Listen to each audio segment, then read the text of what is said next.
여러분, 한번 떠올려 보세요. 동창 모임이든 동네 모임이든 어떤 자리에 가면 유독 사람들이 주변에 몰리는 분이 계시죠? 그분이 꼭 돈이 많은 것도 아니고 특별히 외모가 뛰어난 것도 아닙니다. 그런데 이상하게 그분 옆에만 가면 마음이 편해지고 또 만나고 싶어집니다. 반대로 분명히 조건은 더 좋은데 점점 모임에 안 불리는 분도 계십니다.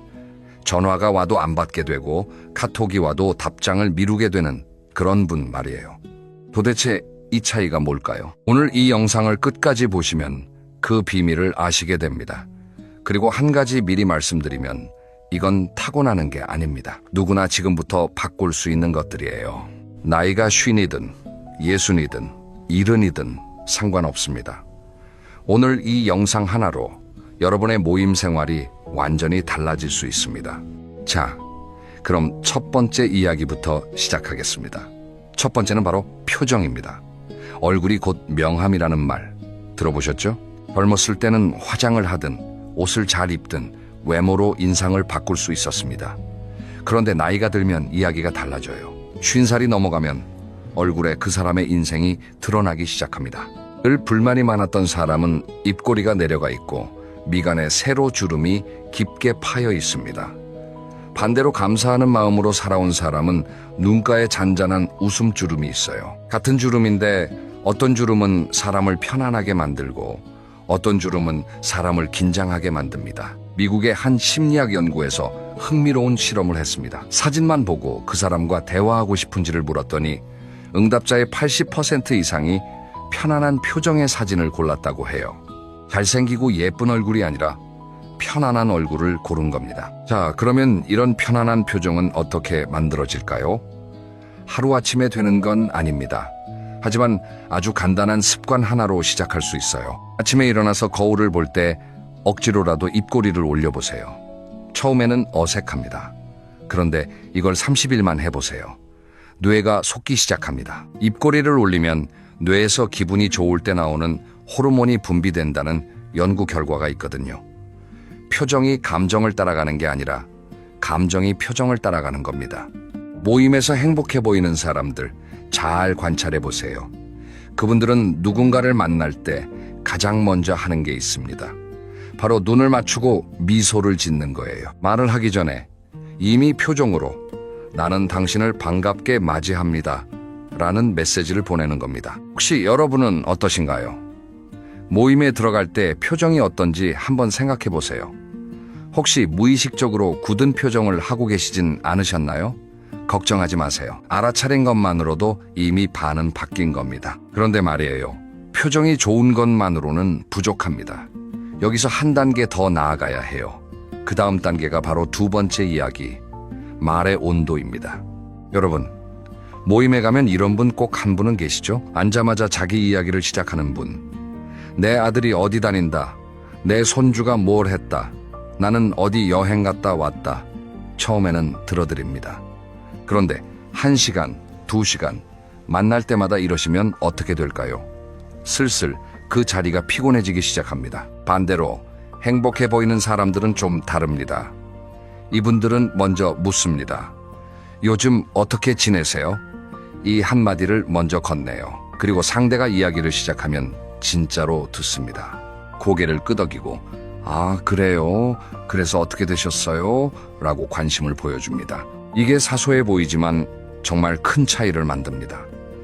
사람은 누구나 자기 이야기를 하고 싶어 하거든요. 그런데 나이가 들수록 내 이야기를 진심으로 들어주는 사람이 줄어듭니다. 자녀들은 바쁘고 배우자와는 이미 할 이야기를 다 했다고 느끼고 그런데 모임에서 누군가가 내 이야기를 진짜로 들어준다? 그 사람이 얼마나 고맙겠습니까? 재밌는 게 있어요. 하버드 대학교에서 75년 넘게 진행한 장수 연구가 있습니다.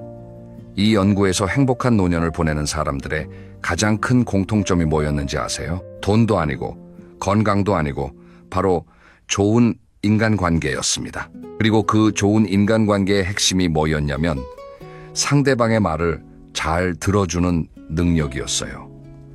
잘 들어주는 사람 옆에 있으면 우리는 존중받는 느낌을 받습니다.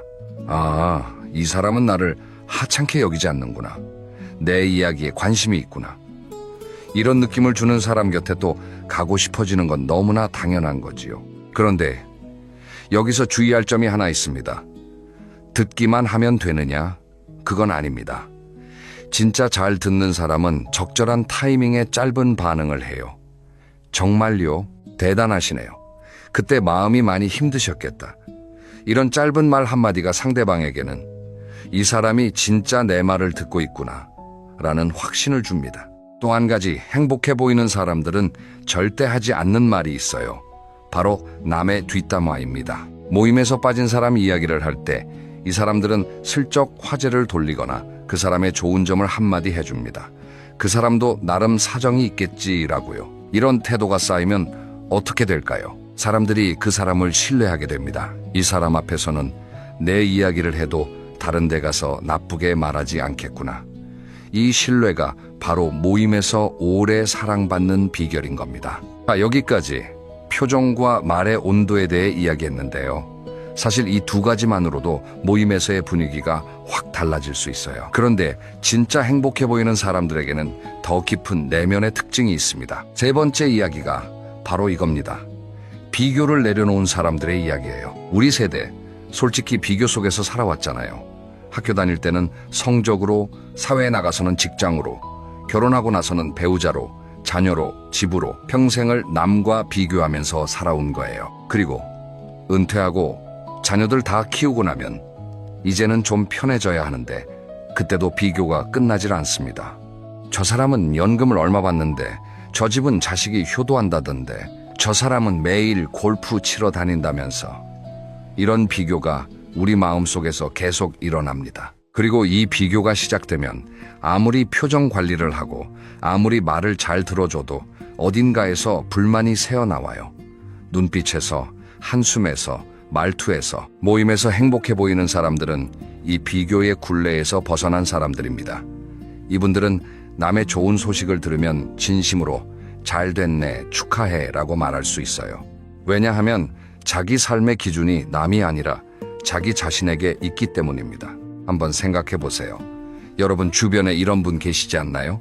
형편이 아주 넉넉하지는 않은데 늘 만족스러워 보이는 분. 대단한 경력이 있는 건 아닌데 자기 일상을 정말 즐기는 분. 이런 분들의 공통점은 자기만의 행복 기준을 가지고 있다는 겁니다. 예를 들어 볼게요. 제가 아는 한 분은 올해 65인데 매일 아침 동네 공원을 산책하시면서 꽃 사진을 찍으세요. 인스타그램 같은 데 올리는 것도 아니고 그냥 혼자 보시면서 좋아하세요. 어떤 분이 그러셨대요. 그거 찍어서 뭐하게? 그런데 이분은 웃으면서 이렇게 대답하셨어요. 그냥 예뻐서. 이 한마디에 그 사람의 행복이 다 담겨 있습니다. 남에게 보여주기 위한 게 아니라 자기가 좋아서 하는 일. 이게 비교에서 벗어난 사람의 모습이에요. 비교를 내려놓으면 신기한 일이 벌어집니다. 마음이 가벼워지면서 다른 사람에게 너그러워지거든요. 남이 잘 되면 배 아픈 게 아니라 같이 기쁘고, 남이 힘들면 진심으로 위로할 수 있게 됩니다. 모임에서 이런 에너지를 가진 사람 옆에 있으면 다른 사람들도 편안해져요. 이 사람 앞에서는 잘난 척 안 해도 되겠다. 있는 그대로 있어도 되겠다. 이런 안도감을 주는 거예요. 반면에 비교를 놓지 못하는 사람은 어떨까요? 모임에서 누군가 좋은 소식을 나누면 표정이 미묘하게 굳어요. 축하한다고 말은 하는데 눈빛이 따라가지 못합니다. 그리고 자기도 모르게 한마디를 보태지요. 그래, 좋겠다. 근데 우리 아들도 요즘에 이렇게 대화의 방향을 자기 쪽으로 돌려요. 이게 한두 번이면 괜찮은데 매번 이러면 사람들이 느낍니다. 그리고 조금씩 거리를 두기 시작하지요. 비교를 내려놓는 건 하루아침에 되는 일이 아닙니다. 평생을 비교하면서 살아왔는데 갑자기 안 하는 게 쉽겠습니까? 하지만 방법이 있어요. 비교하는 마음이 올라올 때 그걸 알아차리는 겁니다. 아, 지금 내가 또 비교하고 있구나. 이렇게 한 발짝 물러서서 자기 마음을 바라보는 거예요. 알아차리기만 해도 그 감정이 커지는 걸 막을 수 있습니다. 그리고 하나 더, 감사 일기를 써보시는 것도 추천드립니다. 거창하게 쓸 필요 없어요. 매일 밤 잠들기 전에 오늘 감사한 일 3가지만 적어보세요. 오늘 날씨가 좋았다. 점심이 맛있었다. 오래된 친구한테 전화가 왔다. 이런 것들이요. 이걸 석 달만 해보세요. 내 삶에서 좋은 것들이 보이기 시작하면 남의 삶을 부러워하는 마음이 자연스럽게 줄어들게 됩니다. 자, 이제 네 번째 이야기로 넘어갈게요. 이 이야기는 제가 개인적으로 가장 좋아하는 부분인데요. 바로 작은 친절의 복리 효과입니다. 복리라는 말 아시죠? 이자에 이자가 붙는 거요. 은행에 돈을 넣어두면 이자가 붙고 그 이자에 또 이자가 붙어서 시간이 갈수록 눈덩이처럼 불어나는 것, 그게 복리입니다. 그런데 이 복리가 돈에만 적용되는 게 아니에요. 인간관계에도 복리가 있습니다. 모임에서 행복해 보이는 사람들을 관찰하면 아주 사소한 친절을 꾸준히 베푸는 걸 볼 수 있어요. 대단한 게 아닙니다. 모임에 먼저 와서 자리를 잡아준다든지 늦게 온 사람에게 자연스럽게 지금까지 무슨 이야기 했는지 알려준다든지 누군가 화장실 다녀온 사이에 음료를 리필해준다든지 이런 것들이에요. 에이, 그런 건 누구나 하잖아. 이렇게 생각하실 수 있어요. 하지만 정말 그런가요? 곰곰이 떠올려 보시면 이런 사소한 배려를 매번 꾸준히 하는 사람은 생각보다 많지 않습니다. 한 가지 이야기를 해드릴게요. 제가 아는 한 모임에 올해 70이 되신 어르신 한 분이 계세요. 이분은 특별한 재주가 있는 분이 아닙니다. 말을 특별히 잘하는 것도 아니고 유머 감각이 뛰어난 것도 아니에요. 그런데 이분이 모임에 안 나오시면 다들 걱정을 해요. 오늘 어르신 왜 안 오셨지? 어디 편찮으신 거 아니야? 왜 그럴까요? 이분은 20년 넘게 한 가지를 하셨습니다. 모임에 올 때마다 계절 과일을 한 봉지씩 사오시는 거예요. 봄에는 딸기, 여름에는 수박, 가을에는 귤, 겨울에는 곶감, 한 번도 빠짐없이요. 그러면서 아이고 이거 별거 아닌데 다 같이 드세요 라고 하시면서 돌리세요. 과일 한 봉지가 뭐 대단하겠습니까? 돈으로 치면 10,000원도 안 될 때가 많아요. 하지만 이걸 20년간 한결같이 하셨다는 것, 이게 엄청난 겁니다. 사람들 마음속에 이분은 늘 따뜻한 사람으로 각인이 된 거예요. 이게 바로 친절의 복리 효과입니다. 작은 친절이 시간이 쌓이면서 어마어마한 신뢰와 호감으로 돌아오는 거지요. 반대 사례도 있어요. 모임에서 가끔씩 큰 돈을 쓰는 분이 계세요. 오늘 내가 다 쏜다 하면서 한 번에 크게 쓰시는 거죠. 물론 그 순간에는 다들 고마워합니다. 하지만 그게 가끔이고 평소에는 별다른 배려가 없다면 사람들 기억에 남는 건 가끔 큰 돈 쓰는 사람이지 따뜻한 사람은 아닙니다. 친절도 운동과 같아요. 한 번에 10시간을 운동하는 것보다 매일 30분씩 꾸준히 하는 게 건강에 훨씬 좋잖아요. 친절도 마찬가지입니다. 한 번에 크게 하는 것보다 매일 작게라도 꾸준히 하는 게 관계에 훨씬 좋습니다. 오늘부터 한번 해보시면 어떨까요? 모임에 가실 때 작은 간식 하나 챙겨가기, 먼저 도착해서 자리 잡아놓기, 모임 후에 오늘 즐거웠어요 라고 단체 카톡에 한마디 남기기, 이런 아주 작은 것부터요. 석 달 후, 6개월 후, 1년 후에 여러분에 대한 주변의 반응이 분명히 달라져 있을 겁니다. 자, 여기까지 4가지 이야기를 했는데요. 이제 5번째는 좀 의외일 수 있어요. 모임에서 행복해 보이는 사람들의 이야기를 하는데 갑자기 혼자만의 시간을 이야기한다고요? 네, 맞습니다. 이게 정말 중요합니다. 5번째 이야기, 혼자만의 시간을 가진 사람이 모임에서도 빛난다는 것입니다. 여러분, 주변에 이런 분 계시지 않나요? 모임에는 꼭 나오시는데 모임이 없는 날에는 뭘 하시는지 잘 모르겠는 분. 그런데 이상하게 그분은 늘 할 이야기가 있고 늘 새로운 게 있고 늘 생기가 있어요. 비밀이 뭘까요? 이런 분들은 대부분 혼자만의 시간을 잘 보내는 분들입니다. 혼자 책을 읽거나 혼자 산에 가거나 혼자 영화를 보거나 혼자 요리를 하거나 자기만의 세계가 있는 거예요. 이게 왜 중요할까요? 혼자 있는 시간이 충분한 사람은 다른 사람에게 기대지 않습니다. 나는 심심한데 너라도 만나줘가 아니라 나는 혼자도 괜찮은데 너를 만나면 더 좋으니까 나가는 거야. 이 차이가 느껴지시나요? 전자는 의존이고 후자는 선택입니다. 의존에서 나온 만남은 상대방에게 부담이 됩니다. 그 선택에서 나온 만남은 상대방에게 기쁨이 되고요. 모임에서 행복해 보이는 사람들은 대부분 후자예요. 나는 혼자서도 행복한 사람인데 여러분과 함께하면 더 행복합니다. 이런 에너지를 풍기는 거지요. 나이가 들면 외로움이 찾아온다고들 합니다. 맞는 말이에요. 은퇴하고 자녀들은 독립하고 친구들은 하나둘 연락이 뜸해지고 이런 상황에서 외로움을 느끼는 건 너무나 자연스러운 겁니다. 그런데 여기서 중요한 갈림길이 있어요. 외로움을 다른 사람으로 채우려는 사람이 있고 외로움을 자기 자신으로 채우는 사람이 있습니다. 다른 사람으로 채우려는 사람은 끊임없이 누군가를 찾아다닙니다. 전화하고 만나자고 하고 같이 뭐 하자고 하고 처음에는 좋아요. 하지만 이게 지나치면 상대방이 부담을 느끼기 시작합니다.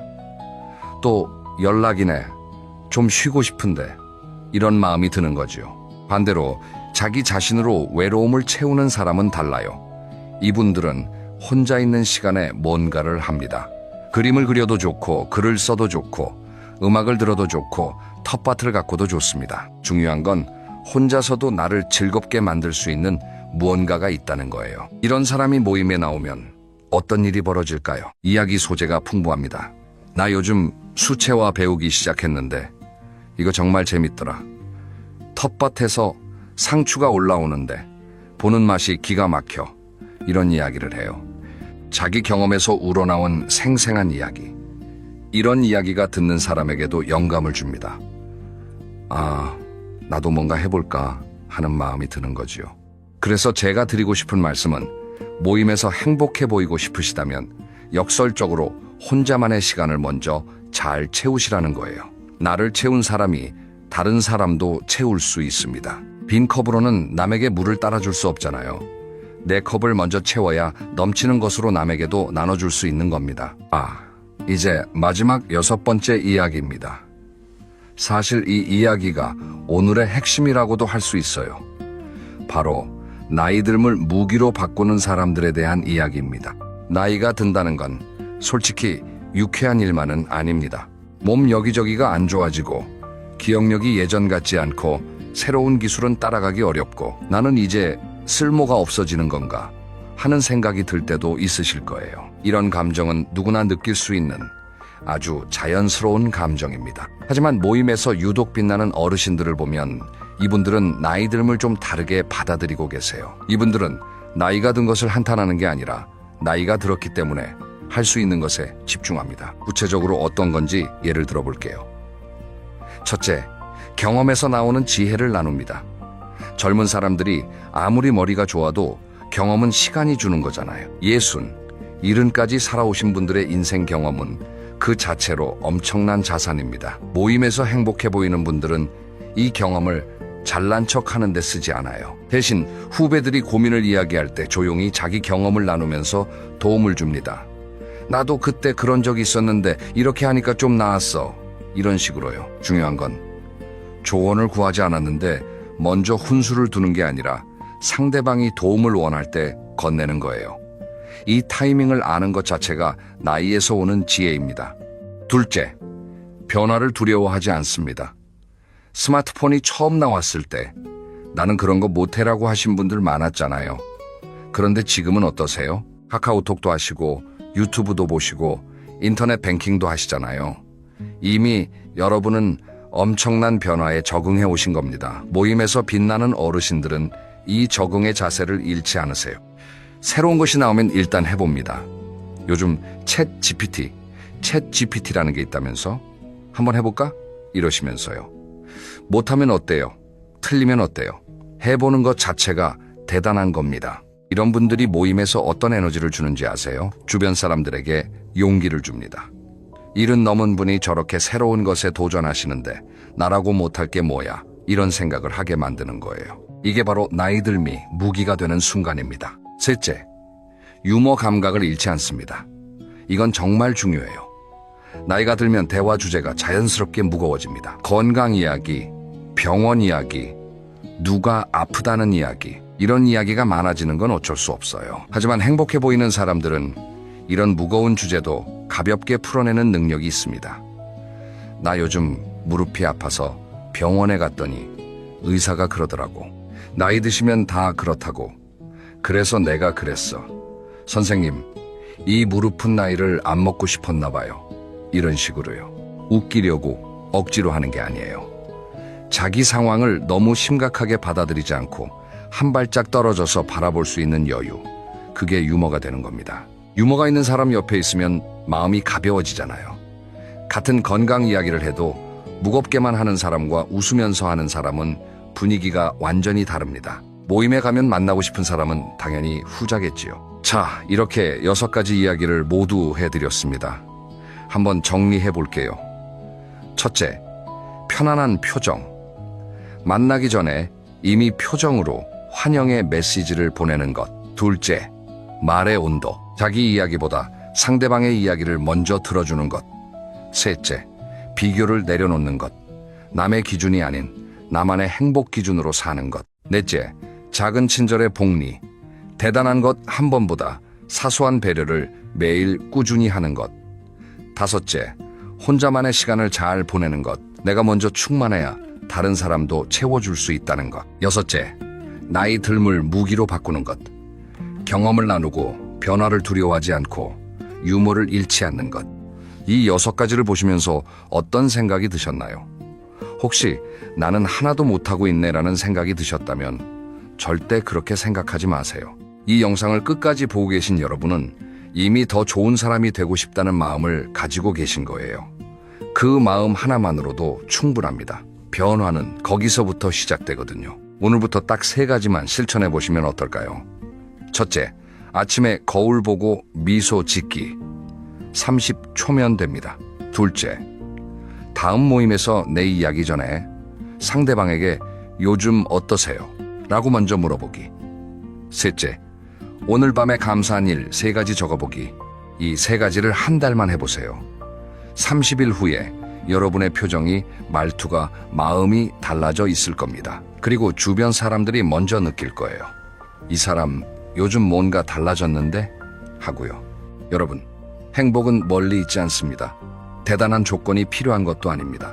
오늘 이야기한 것처럼 아주 작은 습관의 변화에서 시작됩니다. 나이가 몇이든 지금이 가장 좋은 시작 시점이에요. 어제보다 오늘 조금 더 웃고, 조금 더 듣고, 조금 더 베푸는 것.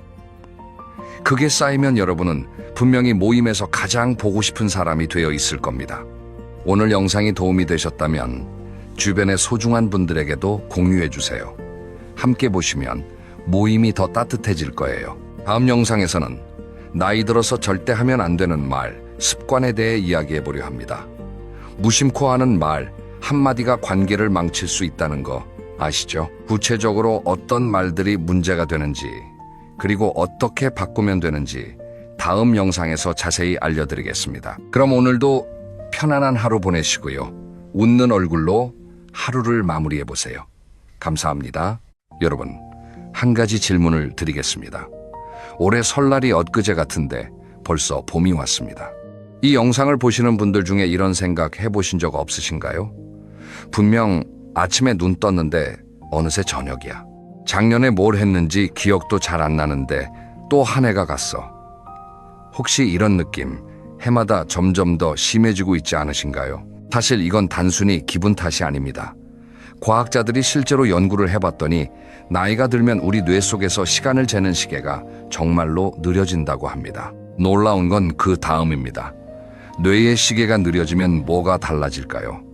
내 안의 시계는 천천히 가는데 바깥 세상의 시계는 똑같은 속도로 째깍째깍 돌아갑니다. 그러니 우리 입장에서는 세상이 더 빨리 돌아가는 것처럼 느끼게 되는 거죠. 오늘 이 이야기를 끝까지 들으시면 왜 어린 시절의 여름방학은 끝없이 길었는데 지금의 1년은 눈 깜짝할 사이에 지나가 버리는지 그 비밀을 알게 되실 겁니다. 그리고 더 중요한 것, 이 빠른 시간을 다시 천천히 돌려놓을 수 있는 방법까지 함께 나누겠습니다. 자, 그럼 시작해 볼까요? 먼저 한 가지 놀라운 숫자부터 말씀드리겠습니다. 만약 사람의 수명이 80년이라고 치면요, 체감하는 인생의 절반은 이미 20살 이전에 끝납니다. 믿기 어려우시죠? 20살까지 느꼈던 시간의 길이와 20살 이후 60년 동안 느끼는 시간의 길이가 거의 비슷하다는 뜻입니다. 그러니까 지금 50대, 60대이신 분들은 체감상 이미 인생의 대부분을 지나온 셈이에요. 이 말을 듣고 허무하게 느끼실 수도 있습니다. 하지만 걱정 마세요. 이 구조를 이해하면 남은 시간을 오히려 더 풍요롭게 만들 수 있거든요. 자, 이제 그 비밀의 문을 하나하나 열어보겠습니다. 지금부터 첫 번째 이야기를 해보겠습니다. 여러분, 어린 시절을 한번 떠올려 보세요. 초등학교 때 소풍 가기 전날 밤을 기억하시나요? 설레서 잠이 안 오고 밤이 끝도 없이 길게 느껴졌죠. 소풍날 아침에 눈을 뜨면 세상이 반짝반짝 빛나는 것 같았습니다. 버스에서 먹는 김밥 맛, 친구들과 뛰어놀던 잔디밭 냄새, 선생님이 사주신 아이스크림 하나하나가 또렷한 장면으로 기억에 남아 있습니다. 그런데 지금은 어떤가요? 지난 주말에 뭘 했는지 떠올려 보세요. 아마 대부분 이렇게 대답하실 겁니다. 글쎄, 뭘 했더라? 집에 있었나? 텔레비전을 봤나? 일주일 전 일도 뿌옇게 느껴지는데, 한 달 전 일은 안개 속에 묻혀 있고, 1년 전 일은 거의 기억나지 않습니다. 어린 시절의 하루가 길었던 이유가 바로 여기에 있습니다. 아이들에게는 세상의 모든 것이 처음입니다. 태어나서 처음 보는 무당벌레, 처음 만져보는 흙, 처음 타보는 자전거. 뇌는 이런 새로운 정보를 만나면 온 힘을 다해서 기록합니다. 마치 처음 여행을 간 나라에서 눈에 보이는 모든 풍경을 사진 찍듯이요. 이걸 뇌과학에서는 이렇게 설명합니다. 어린아이의 뇌는 마치 고속 카메라와 같다고요. 같은 한 시간을 보내더라도 아이의 뇌는 수백 장의 사진을 찍어서 저장합니다. 장면 하나하나가 선명하고, 그래서 나중에 돌아보면 그 시간이 엄청나게 길었던 것처럼 느껴지는 거죠. 여러분도 이런 경험이 있으실 겁니다. 처음 가는 길은 유난히 멀게 느껴지는데 같은 길을 돌아올 때는 훨씬 가깝게 느껴지죠. 왜 그럴까요? 처음 갈 때는 모든 것이 새롭습니다. 저기 빨간 간판이 있네. 여기서 왼쪽으로 꺾는구나. 이 골목은 좁네. 뇌가 이 모든 정보를 하나하나 기록하느라 바쁩니다. 그래서 체감 시간이 길어지는 겁니다. 반면에 돌아오는 길은 이미 한 번 본 풍경이잖아요. 뇌가 새로 기록할 것이 없으니까 시간이 휙 지나가 버리는 거예요. 어린 시절이 바로 이 처음 가는 길과 같았습니다. 매일매일이 새로운 발견이었고 매 순간이 놀라움이었죠. 그래서 한 학기가 긴 터널처럼 느껴졌고 여름방학은 마치 영원할 것 같았습니다. 방학식 날 받아든 통지표, 동네 수영장에서 첫 잠수를 했던 날, 할머니 집에서 잡은 매미, 이런 기억들이 아직도 어제 일처럼 생생하지 않으신가요? 뇌과학자 정재승 박사는 이렇게 말한 적이 있습니다. 우리는 시간의 흐름을 사건의 축적으로 인식한다고요. 새로운 사건이 많으면 시간이 길게 느껴지고 새로운 사건이 없으면 시간이 순식간에 지나가 버린다는 뜻입니다. 아이들의 하루에는 새로운 사건이 가득하니까 하루가 일주일처럼 느껴지고, 어른들의 하루에는 반복되는 일만 있으니까 일주일이 하루처럼 느껴지는 거죠. 자, 그러면 또 다른 질문이 떠오릅니다. 단순히 새로운 경험이 줄어든 것만이 이유일까요? 사실은 우리 몸 안에서 물리적인 변화가 일어나고 있습니다. 바로 두 번째 이야기입니다. 여러분, 혹시 배꼽시계라는 말 아시죠? 점심때가 되면 배에서 꼬르륵 소리가 나면서 시간을 알려주는 그 시계요. 우리 몸에는 진짜로 시계가 있습니다. 눈에 보이지는 않지만 뇌 속에서 째깍째깍 돌아가는 생체 시계가 있어요. 이 시계가 지금 몇 시쯤 됐다, 1시간 정도 지났다라는 감각을 만들어줍니다. 그런데 문제는 이 생체 시계가 영원히 같은 속도로 돌아가는 게 아니라는 점입니다. 나이가 들면 이 시계가 점점 느려집니다. 마치 오래된 괴종시계의 대엽이 풀리듯이요.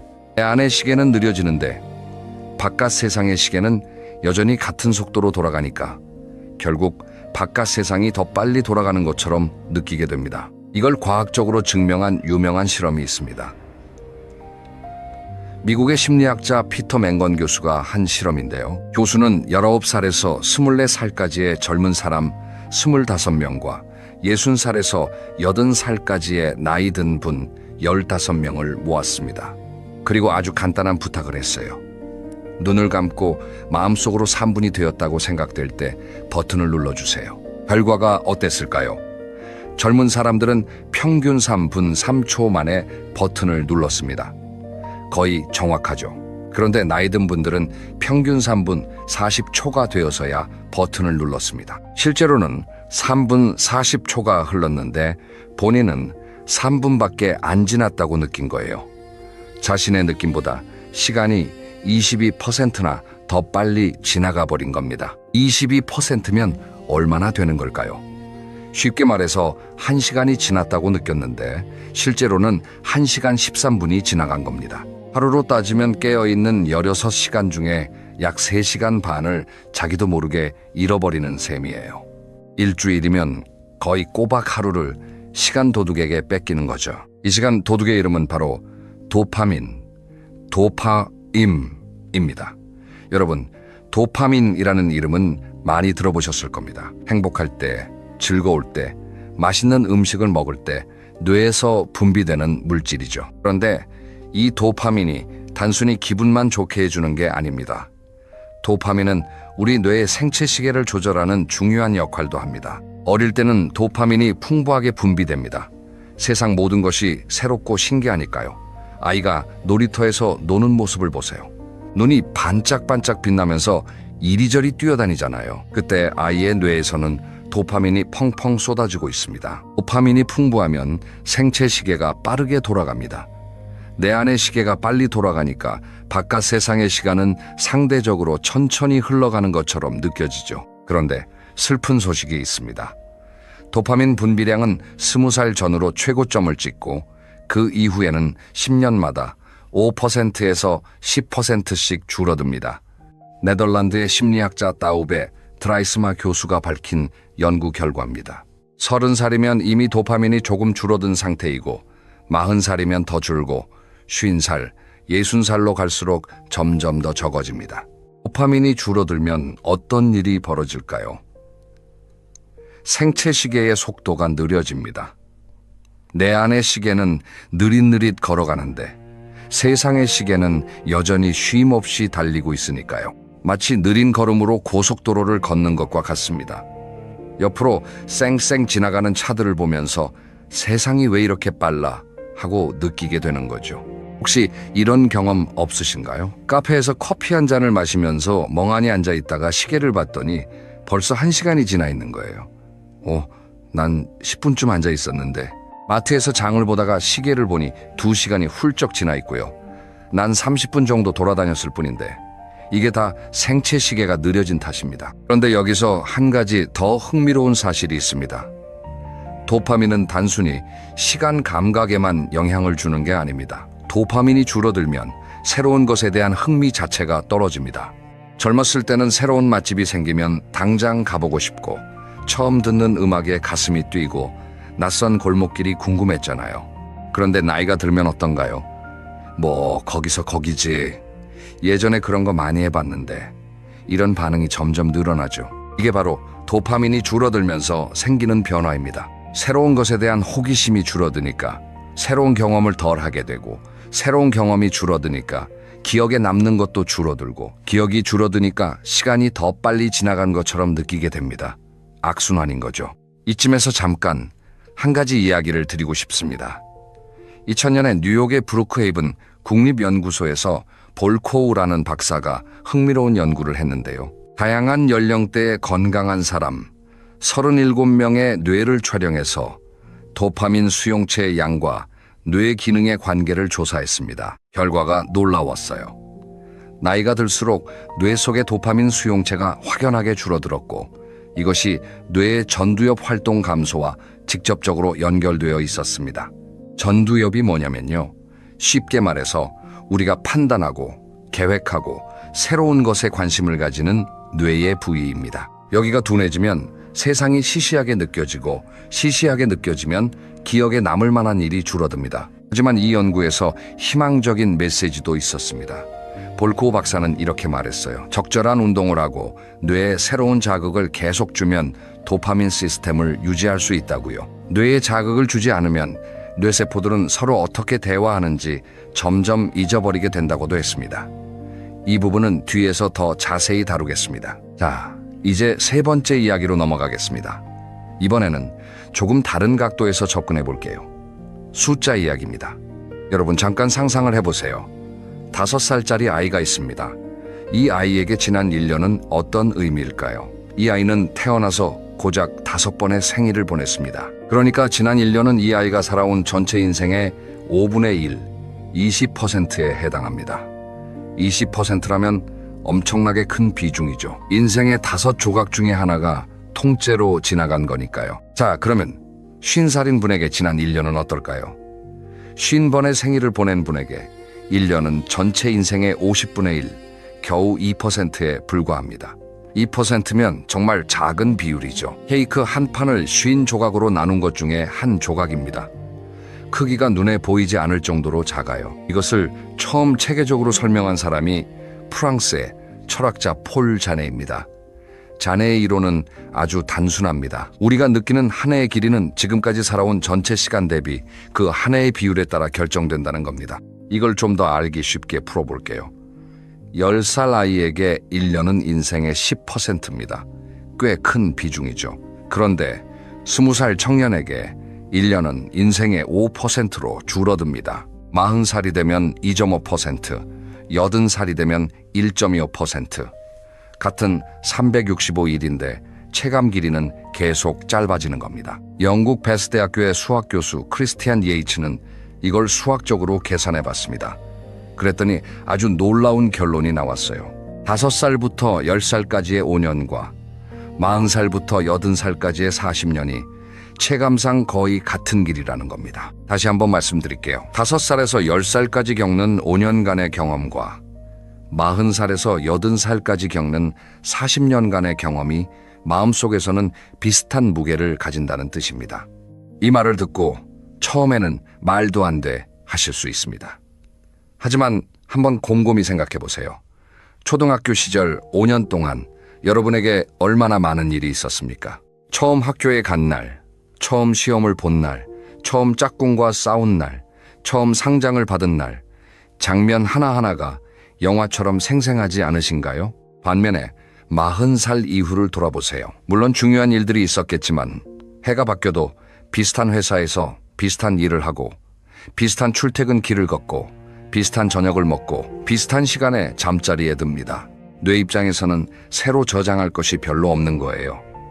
그러니까 40년이 지나도 돌아보면 벌써 하는 느낌인 겁니다. 이걸 다른 비유로 한 번 더 설명해 볼게요. 사진첩을 생각하시면 됩니다. 어린 시절 사진첩은 두껍습니다. 매일매일 새로운 장면이 찍혔으니까요. 첫 걸음마, 첫 생일, 유치원 졸업, 운동회, 가족 여행, 한 페이지 한 페이지가 이야기로 가득 차 있습니다. 그런데 어른이 되면 사진첩이 점점 얇아집니다. 처음에는 결혼, 아이 출산, 승진 같은 큰 사건들이 있지만 시간이 갈수록 찍을 만한 장면이 줄어듭니다. 10장 찍을 것을 3장 찍고 3장 찍을 것을 1장도 안 찍게 되죠. 나중에 이 사진첩을 넘기면 어떻게 될까요? 두꺼운 앞부분은 넘기는데 시간이 오래 걸리고 얇아진 뒷부분은 순식간에 끝나버립니다. 우리 인생의 체감 시간도 정확히 이와 같습니다. 자, 여기까지가 비율의 함정이었습니다. 그런데 이게 전부가 아닙니다. 4번째 이야기에서는 우리 뇌 안에서 실제로 무슨 일이 벌어지고 있는지 물리학적으로 들여다보겠습니다. 여러분, 영화를 보실 때 화면이 부드럽게 움직이는 이유가 뭔지 아시나요? 그건 1초에 수십 장의 사진을 빠르게 넘기기 때문입니다. 보통 영화는 1초에 24장의 사진을 보여줍니다. 이것을 프레임이라고 하는데요. 프레임 수가 많을수록 화면이 부드럽고 적을수록 화면이 뚝뚝 끊겨 보입니다. 우리 뇌도 마찬가지입니다. 뇌는 눈을 통해 들어오는 세상의 이미지를 끊임없이 촬영하고 있는데요. 젊은 뇌는 프레임 수가 높은 고성능 카메라와 같습니다. 같은 시간 동안 더 많은 장면을 기록할 수 있어요. 반면 나이 든 뇌는 프레임 수가 줄어든 낡은 카메라와 비슷합니다. 같은 시간이 지나도 기록된 장면의 수가 적죠. 이것을 물리학적으로 연구한 학자가 있습니다. 2019년에 미국 듀크 대학교의 기계공학과 에드리안 베안 교수가 국제학술지에 발표한 논문인데요. 베안 교수는 인간의 신경망, 그러니까 뇌 속에 신경세포들이 연결된 그 물망의 변화에 주목했습니다. 아이의 신경망은 싱싱합니다. 신경세포 사이의 연결이 촘촘하고 신호가 빠르게 전달됩니다. 그래서 짧은 시간 안에 많은 이미지를 처리할 수 있어요. 마치 최신 스마트폰이 초당 수십 장의 사진을 연속으로 찍을 수 있는 것과 같은 원리입니다. 하지만 나이가 들면 이야기가 달라집니다. 신경세포가 줄어들고 남아있는 세포들 사이의 연결도 느슨해집니다. 신호가 전달되는 속도가 느려지고 같은 시간 동안 처리할 수 있는 이미지의 수가 줄어듭니다. 배안 교수의 표현을 빌리면 마치 구형 컴퓨터에 최신 프로그램을 돌리는 것과 같다고 할 수 있어요. 처리 속도가 따라가지 못하는 거죠. 자, 그러면 뇌가 받아들이는 이미지의 수가 줄어들면 왜 시간이 빨리 가는 것처럼 느끼게 될까요? 여기가 핵심입니다. 인간의 마음은 자기가 인지한 이미지가 바뀔 때 시간의 변화를 감지합니다. 쉽게 말해서 새로운 장면이 눈앞에 나타날 때마다 시간이 지나고 있구나 하고 느끼는 거예요. 젊은 사람의 뇌는 1시간 동안 수많은 이미지를 처리하니까 이미지가 이렇게나 많이 바뀌었으니 꽤 긴 시간이 지났겠구나 하고 느낍니다. 반면 나이 든 사람의 뇌는 같은 1시간 동안 훨씬 적은 수의 이미지를 처리하니까 이미지가 몇 개 안 바뀌었으니 시간이 얼마 안 지났겠구나 하고 느끼는 거죠. 그런데 실제로는 같은 1시간이 지나 있습니다. 이 괴리감이 바로 시간이 빨리 간다는 느낌의 정체입니다. 이걸 일상적인 비유로 바꿔볼게요. 여러분이 기차를 타고 있다고 상상해 보세요. 창밖으로 풍경이 쉬지 않고 바뀝니다. 들판, 마을, 강, 산, 터널, 다시 들판. 이렇게 풍경이 계속 바뀌면 꽤 오래 달렸구나 하고 느끼겠죠. 이게 젊은 뇌입니다. 그런데 만약 기차가 끝없는 사막을 달린다면 어떨까요? 창밖은 항상 똑같은 모래벌판입니다. 1시간을 달려도 2시간을 달려도 풍경이 안 바뀝니다. 그러면 방금 출발한 것 같은데 벌써 목적지야? 하고 놀라게 됩니다. 나이든 뇌가 바로 이 사막 기차를 타고 있는 것과 같습니다. 이 연구가 발표된 후 많은 과학자들이 동의했습니다. 시간이 빨리 간다는 느낌은 단순한 기분의 문제가 아니라 뇌의 물리적인 변화에서 비롯된 현상이라는 것을요.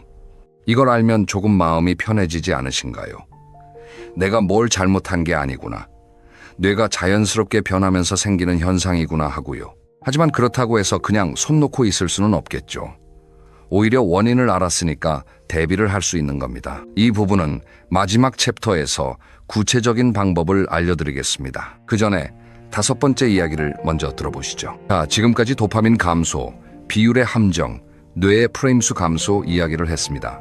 그런데 사실 우리 시대에는 시간을 더욱 빠르게 만드는 강력한 도둑이 하나 더 있습니다. 바로 반복입니다. 더 정확하게 말하면 우리가 스스로 만들어낸 반복의 감옥이에요. 여러분의 평일 하루를 한번 떠올려 보세요. 아침에 일어나고 씻고 밥 먹고 출근하거나 할 일을 하고 점심 먹고 다시 일하고 퇴근하고 저녁 먹고 텔레비전이나 스마트폰을 보다가 잠자리에 듭니다. 내일은요, 거의 비슷합니다. 모레도요. 다음 주도요. 미국 캔자스 대학교와 미주리 대학교 공동연구팀이 바로 이 반복의 문제를 연구했습니다. 연구 결과가 아주 흥미로운데요. 나이가 들수록 하루의 경험이 몇 개의 큰 덩어리로 뭉친다는 겁니다. 20대 때는 하루에 수십 개의 크고 작은 사건이 있습니다. 새 카페를 발견하고 친구와 수다를 떨고 처음 보는 영화를 보고 늦은 밤 산책을 하고 하루가 여러 개의 색깔로 칠해져 있죠. 그런데 40대, 50대가 되면 하루가 출퇴근, 일, 식사, 수면 이렇게 서너 개의 큰 덩어리로 단순해집니다. 마치 무지개가 흰색 한 가지 빛으로 합쳐지는 것과 같아요. 색이 줄어드니까 하루가 짧아 보이고 하루가 짧으니까 일주일도 한 달도 1년도 순식간에 지나가 버리는 겁니다. 여기에 현대인의 생활 습관이 문제를 더 악화시킵니다. 우리는 하루 중 상당한 시간을 스마트폰을 들여다보며 보냅니다. 아침에 눈 뜨자마자 스마트폰을 확인하고 이동할 때도 스마트폰, 쉬는 시간에도 스마트폰, 잠자기 전에도 스마트폰. 그런데 이 스마트폰 시간이 기억에 거의 남지 않는다는 게 문제입니다. 왜냐하면 스마트폰으로 보는 내용은 대부분 짧고 자극적인 콘텐츠입니다. 쇼폼 영상, 뉴스피드, 누군가의 사진, 빠르게 훑고 넘기고를 반복합니다. 뇌의 입장에서는 이 자극들이 너무 빨리 스쳐 지나가기 때문에 깊이 있게 기록할 시간이 없어요. 결국 1시간을 스마트폰에 빼앗겨도 뒤돌아보면 뭘 봤는지 기억이 안 나는 겁니다. 이것은 마치 고속도로를 시속 100km로 달리는 것과 같습니다. 창밖의 풍경이 너무 빨리 지나가니까 뭐가 있었는지 기억이 안 나죠. 반면에 시골길을 자전거로 천천히 달리면 나무 한 그루, 돌담 하나, 들꽃 한 송이까지 기억에 남습니다. 스마트폰은 우리를 고속도로에 태워놓고 시간을 훔쳐가는 도둑인 셈이에요. 경향신문에 실린 한 전문가 인터뷰에서도 이런 이야기가 나왔습니다. 과거에는 독서나 산책 같은 활동도 뇌에 충분한 보상을 주는 경험이었는데 지금은 소셜미디어나 영상 플랫폼의 자극이 너무 강해서 그런 잔잔한 활동으로는 만족을 느끼기 어렵게 되었다고요. 강한 자극에 익숙해진 뇌는 점점 더 강한 자극을 찾게 되고 그 과정에서 일상의 소소한 순간들은 기억에서 지워집니다. 그리고 한 가지 더 있습니다. 바로 멀티태스킹의 함정입니다. 밥을 먹으면서 스마트폰을 보고 텔레비전을 보면서 인터넷 쇼핑을 합니다. 2가지, 3가지 일을 동시에 하니까 효율적인 것 같지만 실은 정반대입니다. 뇌는 하나에 집중할 때 깊이 있는 기록을 남기는데 여러 가지를 동시에 하면 어느 것도 제대로 기록하지 못합니다. 밥맛도 모르고 텔레비전 내용도 모르고 시간만 흘러가 버리는 겁니다. 이렇게 반복과 자극, 멀티태스킹이 합쳐지면 시간은 마치 모래알처럼 손가락 사이로 빠져나갑니다. 잡으려 해도 잡히지 않아요. 아침에 일어났는데 어느새 저녁이고 월요일이었는데 벌써 금요일이고 봄이었는데 어느 사이에 겨울입니다. 자, 여기까지가 우리 시간이 빠르게 흘러가는 5가지 이유였습니다. 정리하면 이렇습니다. 첫째, 새로운 경험이 줄어들어서. 둘째, 도파민이 감소해서. 셋째, 전체 인생 대비 비율이 작아져서.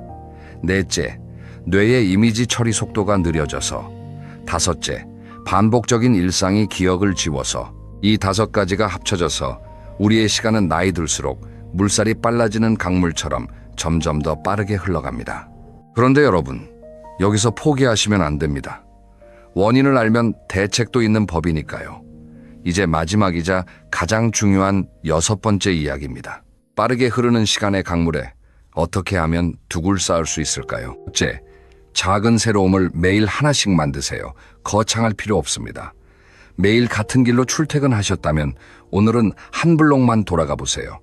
늘 같은 메뉴를 시키셨다면 오늘은 한 번도 안 먹어본 음식을 골라보세요. 같은 공원만 산책하셨다면 이번 주말에는 처음 가보는 동네를 걸어보세요. 왜 이것이 효과가 있을까요? 새로운 경험은 뇌의 도파민 분비를 촉진합니다. 아까 도파민이 줄어들어서 생체 시계가 느려진다고 했죠. 새로운 경험이 도파민을 자극하면 그 순간만이라도 생체 시계가 조금 빨라지고 뇌가 그 시간을 더 촘촘하게 기록하게 됩니다. 나중에 돌아보면 그 하루가 다른 날보다 더 길게 느껴질 거예요. 실제로 아까 말씀드린 볼코우 박사도 비슷한 말을 했습니다. 뇌에 새로운 자극을 계속 주는 것이 도파민 시스템을 건강하게 유지하는 방법이라고요. 마치 근육을 쓰지 않으면 약해지듯이 뇌도 새로운 것을 접하지 않으면 점점 무뎌진다는 겁니다. 꼭 큰 모험일 필요 없습니다. 여러분, 한번 이렇게 해보세요. 아침에 출근길에 또는 산책을 나갈 때 오늘 처음 보는 것을 3가지만 찾아보세요. 저 가게 간판이 바뀌었네. 이 길에 이런 꽃이 피어 있었나? 저 구름 모양이 참 재미있네. 이렇게 의식적으로 주변을 관찰하기만 해도 뇌는 새로운 이미지를 기록하기 시작합니다. 기차 창밖의 사막만 보이던 풍경에 갑자기 오아시스가 나타나는 것과 같아요. 둘째, 기록하는 습관을 들이세요. 일기를 쓰라는 말이 아닙니다. 물론 일기를 쓰시면 더 좋지만 그게 부담스러우시면 하루에 한 줄이면 충분합니다. 오늘 기억에 남는 것 딱 한 가지만 적으세요. 오늘 점심에 먹은 된장찌개가 유난히 맛있었다. 퇴근길에 석양이 참 예뻤다. 손주가 전화해서 기분이 좋았다. 이 한 줄이 그날 하루를 뇌 속에 고정시켜줍니다. 사진을 찍는 것도 같은 원리입니다. 여행 가서 찍은 사진이 나중에 그 시간을 또렷하게 되살려주잖아요. 일상에서도 마찬가지입니다. 오늘 먹은 밥, 오늘 본 하늘, 오늘 만난 사람. 사진 한 장으로 남겨두면 그것이 기억의 닻이 되어줍니다. 닻이 없으면 기억은 강물에 떠내려가 버리지만 닻을 내리면 그 자리에 머물러 있게 되거든요. 기록의 힘은 생각보다 큽니다. 한 달 후에 그 기록을 다시 읽어보세요. 아, 이런 날이 있었구나. 이달에도 이렇게 많은 일이 있었구나 하고 느끼실 겁니다. 기록이 없으면 지난달이 그냥 하나의 흐릿한 덩어리지만 기록이 있으면 30개의 각기 다른 하루로 살아납니다. 셋째, 지금 이 순간에 집중하세요. 이것을 어려운 말로 마음챙김이라고도 하는데요. 사실 별거 아닙니다. 밥을 먹을 때 밥맛에 집중하고, 걸을 때 발바닥의 감각에 집중하고, 사람과 대화할 때 그 사람의 말에 온전히 귀를 기울이는 것입니다. 아까 멀티태스킹이 시간을 빼앗아 간다고 했죠. 그 반대가 바로 이 집중입니다. 한 가지에 깊이 빠져들면 뇌는 그 시간을 아주 촘촘하게 기록합니다. 같은 30분이라도 스마트폰을 보면서 흘려보낸 30분과 따끈한 차를 마시며 창밖을 바라본 30분은 기억에 남는 밀도가 완전히 다릅니다. 김대식 뇌과학 교수도 이런 말을 했습니다. 커피 한 잔을 마시더라도 그 향을 음미하면서 마시면 시간이 더 천천히 흐르는 것처럼 느낄 수 있다고요. 왜냐하면 집중하는 순간 뇌의 각성 수준이 높아지면서 같은 시간에 더 많은 정보를 처리하게 되기 때문입니다.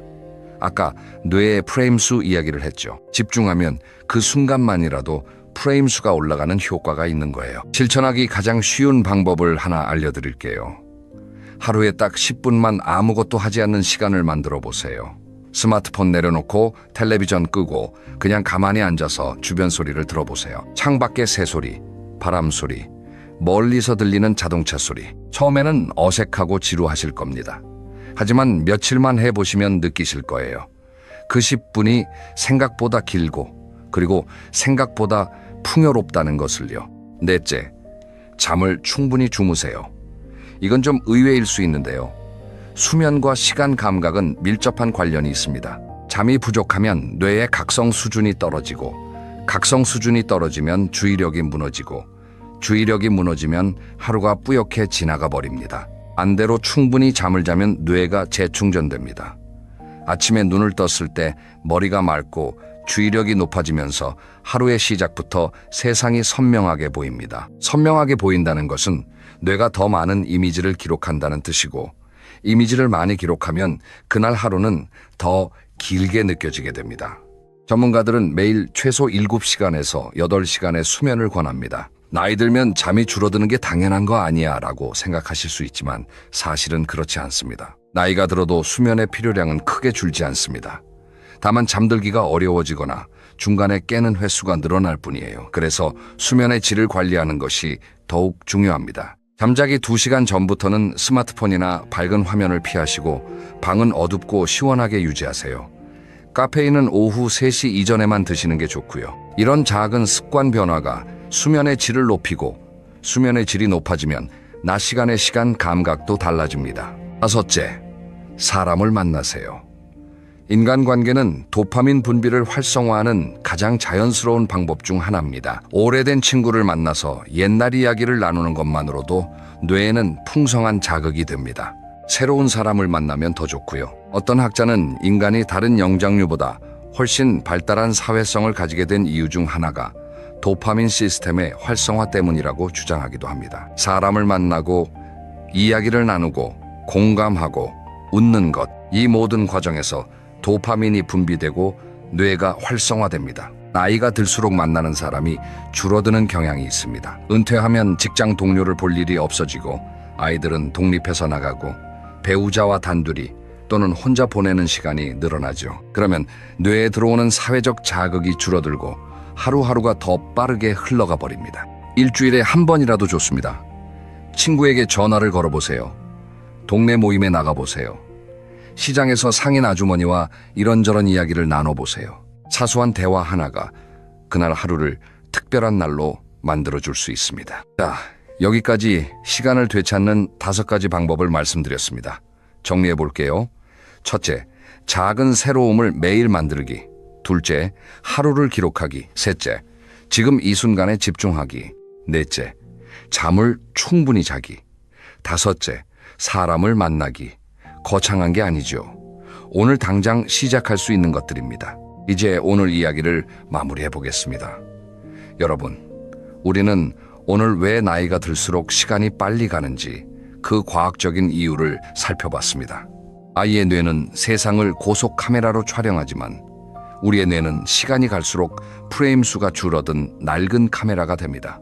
도파민은 10년마다 줄어들고 생체 시계는 느려지고 전체 인생 대비 한 해의 비율은 갈수록 작아집니다. 거기에 반복적인 일상과 스마트폰이라는 시간 도둑까지 합세하면 우리의 한 해는 마치 짧은 꿈처럼 순식간에 지나가 버립니다. 하지만 오늘 이야기의 핵심은 이겁니다. 시간의 속도는 바꿀 수 없지만 시간의 밀도는 바꿀 수 있다는 것. 같은 한 시간이라도 어떻게 보내느냐에 따라 그 한 시간은 잡을 수 없는 바람이 될 수도 있고 손에 잡히는 진주 알갱이가 될 수도 있습니다.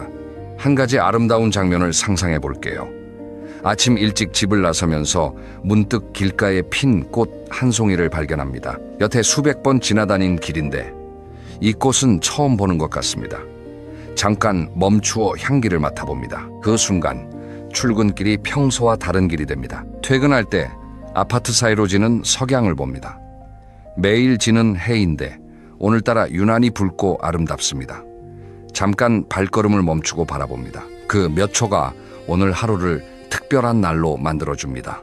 저녁에 가족과 함께 밥을 먹으면서 오늘 있었던 일을 이야기합니다. 아, 오늘 이런 일이 있었어. 저런 것도 봤어.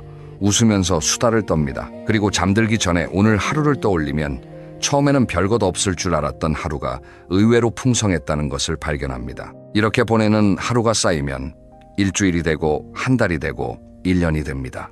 그 1년을 돌아봤을 때 올해도 그냥 지나갔구나. 대신에 올해 참 많은 일이 있었구나 하고 느끼실 수 있을 겁니다. 시간은 되돌릴 수 없지만 남은 시간의 빛깔은 우리가 선택할 수 있습니다. 프랑스 철학자 자네가 비율의 함정을 이야기했죠. 50살의 1년은 인생의 2%에 불과하다고요. 하지만 저는 이렇게 생각합니다. 2%라도 그 2%를 어떻게 채우느냐는 전적으로 나에게 달려 있다고요. 색이 바랜 사진첩의 뒤쪽 페이지라도 오늘부터 한 장 한 장 선명한 사진을 다시 붙여넣기 시작하면 됩니다. 그리스 신화에 카이로스라는 신이 있습니다. 기회의 신인데요. 이 신의 외모가 독특합니다. 앞머리는 길고 풍성한데 뒤쪽은 대머리입니다. 마주 보고 있을 때 머리채를 잡아야 하지 지나치고 나서 뒤에서 잡으려 하면 미끄러져 버린다는 뜻이에요. 시간도 마찬가지 아닐까요? 지금 이 순간, 지금 이 하루가 바로 카이로스의 머리채입니다. 놓치면 다시 잡을 수 없어요. 여러분의 시간이 더 이상 모래알처럼 빠져나가지 않기를, 오늘부터 한 줌의 시간이라도 손안에 고이 담아 가실 수 있기를 진심으로 바랍니다. 오늘 영상이 도움이 되셨다면 좋아요와 구독 부탁드립니다. 그리고 주변에 시간이 너무 빨리 간다고 한탄하시는 분이 계시다면 이 영상을 공유해 주세요. 함께 알면 서로에게 힘이 됩니다. 다음 영상에서는 나이가 들수록 기억력이 떨어지는 진짜 이유와 평생 기억력을 유지하는 과학적인 방법에 대해 이야기해 보겠습니다. 기대해 주세요. 오늘도 시청해 주셔서 감사합니다. 여러분의 오늘 하루가 길고 풍요로운 하루가 되시길 바랍니다.